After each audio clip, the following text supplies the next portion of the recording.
আসন্ন পিএসএল আসরকে সামনে রেখে দল গোছানো প্রায় শেষ করেছে পেশোয়ার জালমি। ২৬ মার্চ থেকে ৩ মে পর্যন্ত অনুষ্ঠিতব্য এই টুর্নামেন্টের আগে সরাসরি চুক্তিতে দলে ভিড়িয়েছে ইংল্যান্ডের গতিময় পেসার টাইমাল মিলসকে। এই দলে যে আবার খেলবেন টাইগার পেস তারকা নাহিদ রানা। দলের অন্যান্য বোলারদের সাথে পাল্লা দিয়ে নাহিদ পেশোয়ারের হয়ে সেরা একাদশে থাকবেন তো?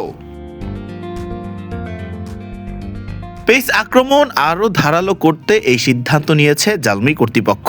সামাজিক যোগাযোগ মাধ্যমে মিলসকে স্বাগত জানিয়ে ফ্র্যাঞ্চাইজিটি লিখেছে, ঝড় এবার নতুন মাত্রায় পৌঁছেছে, ইয়েলো স্টর্মে স্বাগতম ইংল্যান্ডের দ্রুততম পেসার টাইমাল মিলস। এটি চলতি মৌসুমে নিলামের পরে জালমির দ্বিতীয় সরাসরি চুক্তি। এর আগে অস্ট্রেলিয়ান অলরাউন্ডার অ্যারন হার্ডিকে দলে নেয় তারা।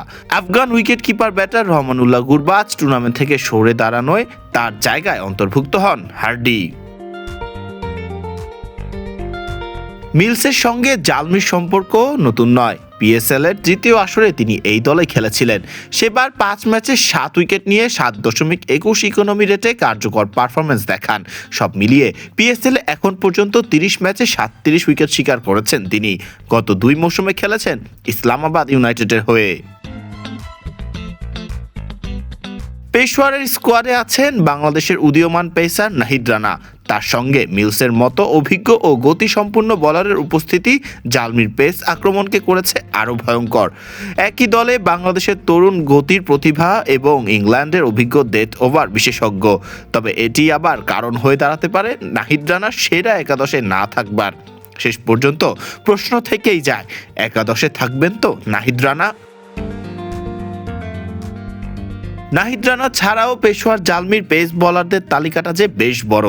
ডানহাতি পেসার আব্দুল সুবহান সহ আছেন আমির জামাল এবং সুফিয়ান মুকিমের মতো পেস বোলারেরা। ফলে একাদশের জায়গাটা বেশ লড়াই করে যে পেতে হবে নাহিদ রানাকে। তবে পেশোয়ার দলের মূল ভরসা অধিনায়ক বাবর আজম, যিনি প্লাটিনাম ক্যাটাগরিতে রয়েছেন। এছাড়া দলে আছেন মাইকেল ব্রেসওয়েল, কুশল ম্যান্ডিস, জেমস ভিন্স ও মোহাম্মদ হারিসের মতো পরিচিত নামও। ফরদিন রহমান সকাল, বিডি ক্রিক টাইম।